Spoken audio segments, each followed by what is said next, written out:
Hello friends, gusto ko lang pong i-flex sa inyo itong binili kong chocolate kasi nakita ko siya sa 7-Eleven, Hello Kitty syempre, grab kagad ang lola. O syempre, bumili kaagad ako ng marami, ayan 5. Kaya lang nung binayaran ko, wow, nagulat ako, ang mahal niya.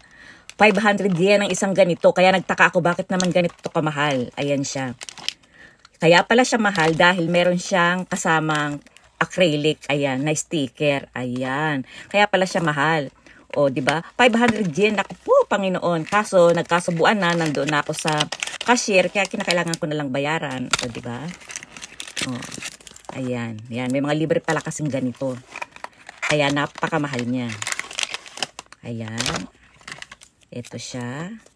Tapos, marami pa pala ito dapat. I-collect mo siya. Ilang piraso ba siya?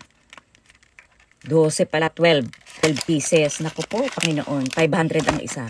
Magkano yun sa peso? Kaya pala siya ganun kamahal.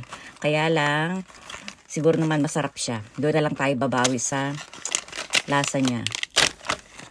Sana masarap siya. O, ayan. Kaya siya mahal dahil may mga ganito siyang acrylic na sticker. Ayan. O, ayan. Kainin na natin itong isa para matikman natin kung masarap nga talaga siya. Almond siya. Almond chocolate.